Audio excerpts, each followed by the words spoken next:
Jangan lupa subscribe YouTube channel Metro TV News dan jangan lupa nyalakan notifikasinya. Anda kembali bersama kami di Prime Time News. Pemirsa, Wali Kota Solo Gibran Rakabuming Raka buka suara atas ketidakhadiran orang nomor 1 di Jawa Tengah Ganjar Pranowo saat meresmikan Pasar Legi di Solo Kamis kemarin. Padahal acara peresmian pasar itu dihadiri oleh Ketua DPR RI Puan Maharani. Friksi soal Ganjar Puan yang disebut-sebut akan bersaing menuju 2024 pun kembali mengemuka.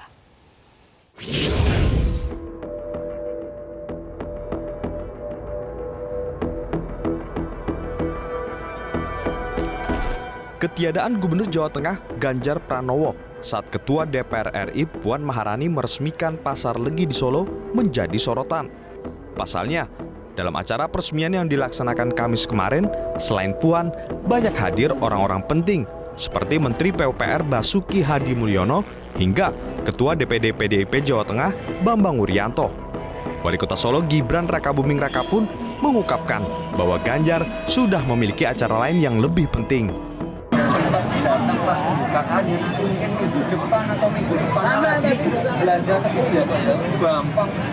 Nah, dia tadi ini lapangan mitigasi bencana Jawa Tengah. Nah itu loh, pasti ada prioritas yang lebih penting. Kalau aku baik,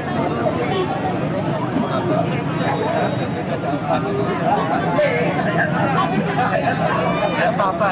Nanti kalau dia sudah longgar atau pas ada acara di Solo biar mampir ke sini. Nah tuh. Kami Ketua DPR RI kami memberikan penjelasan bahwa Pasar Legi Surakarta ini pada tahun 2018 setelah terjadi kebakaran, tahun 2019 kami Kementerian PUPR ditugaskan untuk melakukan pembangunan kembali pasar ini. Waktu itu groundbreaking tanggal 20 November 2020, kemudian itu sempat melakukan kunjungan ke sini tanggal 20. Pengamat politik Henry Satrio menduga kehadiran Puan yang tidak diikuti dengan kehadiran Ganjar adalah bagian dari strategi PDI Perjuangan, terutama menuju 2024. Tapi sekarang kalau beliau tidak hadir, ini juga merupakan hal yang biasa. Sebuah fenomena yang baru dimunculkan oleh PDI Perjuangan. Saya menduga ada 3 strategi yang sedang dimainkan oleh PDI Perjuangan. Yang pertama, memang mendorong Puan Maharani semaksimal mungkin sebagai calon presiden dari PDI Perjuangan. Kemudian yang kedua, berusaha untuk memberikan kesempatan kepada kader terbaik PDI Perjuangan lainnya untuk muncul sebagai calon presiden juga, asal bukan Ganjar. Adanya friksi antara Ganjar dan Puan sebetulnya sudah lama tercium publik. Salah satu momennya ketika Ganjar tak diundang dalam sebuah acara PDI Perjuangan di Semarang, Jawa Tengah. Situasi ini bahkan didukung dengan masuknya nama kedua tokoh PDI Perjuangan itu di Bursa Pilpres 2024. Meskipun mereka sama-sama belum mendeklarasikan diri, sejumlah dukungan sudah terlihat di sejumlah daerah. Tim Liputan Metro TV. Pemirsa, apa makna ketidakhadiran Ganjar Pranowo saat peresmian Pasar Legi di Solo yang justru dihadiri oleh Ketua DPR Puan Maharani? Saya akan membahasnya bersama dengan pengamat komunikasi politik Adi Prayitno. Selamat malam Mas Adi. Selamat malam Zilvia. Mas Adi, sekali lagi kita lihat Ganjar dan Puan tidak berada di satu lokasi yang sama ketika ada acara yang diselenggarakan di Kandang Banteng. Apa artinya ini Mas Adi? Ya tentu secara umum publik sudah tahu persis bahwa ini efek dari perseteruan antara Banteng dan Celeng yang nggak selesai sampai sekarang. Dua friksi yang kemudian dianggap memanas di internal PDIP menuju jalan panjang di 2024. Banteng itu dikonotasikan adalah struktur PDIP yang solid mendukung Puan Maharani, sementara Celeng dianggap sebagai kader-kader yang dianggap tidak terlampau mematuhi fatsun politik ketua umum yang sampai sekarang belum menentukan arah politiknya ke siapa, kira-kira soal pencapresan. Kan itu sebenarnya yang muncul. Hal inilah yang kemudian selalu dikaitkan dengan peristiwa tahun 2021 sebelumnya, di mana saat rapat konsolidasi pemenangan PDIP di Jawa Tengah misalnya, itu juga tidak menyertakan Ganjar dalam konteks itu. Ini kan memang seakan-akan menebalkan bahwa Ganjar dalam konteks ini relatively dikucilkan, bahkan dianggap anak yang ngekos gitu di partainya sendiri.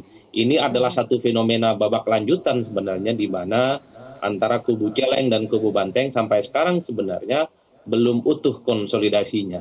Jadi wajar kalau kemudian tidak hadir dalam peresmian pasar yang ada di Solo beberapa waktu yang lalu ya.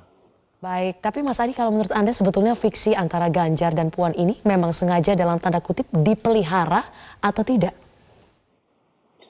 Nggak mungkin ini dipelihara, tapi terjadi secara alamiah. Kontestasinya memang relatif agak ditutup karena apapun judulnya, PDIP ini kan partai kader di mana veto playernya itu sangat ditentukan oleh ketua umum mereka, Megawati Soekarno Putri. Tapi satu hal bahwa ketika misalnya struktur partai itu terkesan memang mendukung Puan Maharani, misalnya ada instruksi membuat baliho yang tersebar di berbagai tempat, ada Puan Maharani, ataupun bantuan sosial berupa beras, ada foto Puan Maharani, tapi tidak menyertakan Ganjar Pranowo, itu kan seakan-akan memang struktur secara otomatis memang diarahkan untuk mendukung Ganjar Pranowo.